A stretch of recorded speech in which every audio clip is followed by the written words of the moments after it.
બોલ ગોવર્ધનનાથ કી જય. બાળકૃષ્ણલાલ કી જય. વામન ભગવાન બલિરાજાના યજ્ઞમાં પધાર્યા. વામનજીએ નર્મદા નદીના કિનારે જવા માટે ત્યાંથી પ્રયાણ કર્યું. તેમના પગમાં પાવડી, એક હાથમાં કમંડળ, બીજા હાથમાં છત્ર અને દંડ હતો. તેમણે ફક્ત લંગોટી જ પહેરી હતી. કમર ઉપર મૂંજની મેખલા અને ગળામાં યજ્ઞોપવિત, બગલમાં મૃગચર્મ અને શિર પર જટા ધારણ કરેલ. મુખ ઉપર બ્રહ્મ તેજ ઝળકી રહ્યું હતું. તેઓ નર્મદા નદીના કિનારે આવી પહોંચ્યા. ત્યાં મોટો સભામંડપ બાંધેલો. તેઓ અશ્વમેઘના મંડપમાં દાખલ થયા કે તેમના તેજથી અંજાઈ ગયેલા ભૃગુવંશી બ્રાહ્મણો વિચારવા લાગ્યા કે અહીં સૂર્યનારાયણ તો ઉપરથી નીચે નથી ઉતર્યા ને. પરંતુ તેમના પહેરવેશ પરથી તેઓ કહેવા લાગ્યા કે આ તો બ્રાહ્મણ કુમાર લાગે છે. તેમણે જેવો યજ્ઞ મંડપમાં પ્રવેશ કર્યો કે તરત જ શુક્રાચાર્યજી તથા બીજા ઋષિઓ ઊભા થઈને તેમને માન આપવા લાગ્યા. તેઓ વિચારવા લાગ્યા કે આ તો કોઈ મહાન બ્રાહ્મણ લાગે છે. વામનજીનું ઋષિમુનિઓ સ્વાગત કરવા લાગ્યા. બલિરાજાની નજર આ બ્રાહ્મણ પર પડતા તેમના મનમાં થયું કે મેં મારા જીવનમાં ઘણા બ્રાહ્મણોની સેવા કરી, પરંતુ આવો તેજસ્વી બ્રાહ્મણ હજી સુધી મેં જોયો નથી. બલિરાજા ઊભા થઈને વામનજીનું સ્વાગત કરીને તેમને બેસવા માટે સુંદર આસન આપ્યું અને ભલે પધાર્યા એમ અભિનંદન આપ્યા. બલિરાજાના પત્ની વિંધ્યાવલી સદ્ગુણી અને સુશીલ હતા.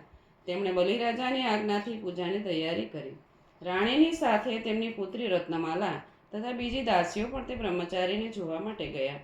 તેમને જોતા વેત જ રત્નમાલા વિચારવા લાગી કે કેવો સુંદર બાળક છે, તેને ધવડાવનાર માતાને ધન્ય છે.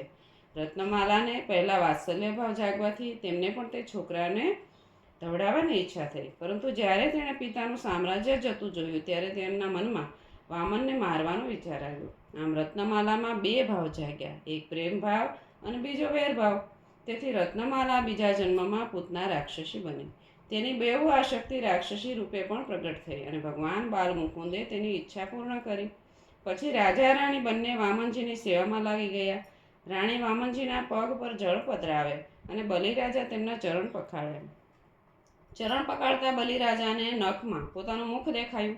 ચરણનું તીર્થ બલિરાજાએ મુખમાં મસ્તકમાં પધરાવ્યું. જ્યાં રાજા રાણી સેવા કરતા હતા ત્યારે બ્રાહ્મણોએ પુરુષ સૂક્તનો પાઠ કર્યો. બલિરાજાએ કહ્યું કે અમે આપનું શું કાર્ય કરીએ? હું આપને બ્રહ્મર્ષિઓનું સાક્ષાત શરીર ધારણ કરનાર તપ જ માનું છું. તો આપ અમારે ઘેર પધાર્યા, તેથી આજે હું કૃતાર્થ થઈ ગયો. મારો આ યજ્ઞ પણ સફળ થઈ ગયો. આજે અમારા પિતૃઓ તૃપ્ત થયા. અમારો કુળ પણ આજે પવિત્ર થયો. આજે તમારા ચરણ ધોયેલા જળથી અમારા પાપ નાશ પામ્યા છે. તમારા ચરણોથી આ ભૂમિ પણ પવિત્ર થઈ ગઈ છે. ઓ બટુક બ્રાહ્મણ, તમારી જે ઈચ્છા હોય તે તમે મારી પાસેથી માગી લો. તમારા મનમાં જરૂર કંઈક માગવાની ઈચ્છા છે એમ હું ધારું છું. હે મહાપૂજ્ય બ્રાહ્મણ, ગાય, સોનું, ઉત્તમ ઘર, અન્ન, પાન, કન્યા, સમૃદ્ધિવાળા ગામડા, ઘોડા, હાથીઓ કે રથો, જે કંઈ તમારે જોઈએ તે તમે માગી લ્યો. બોલ ગોવર્ધનનાથ કી જય. બાળકૃષ્ણલાલ કી જય.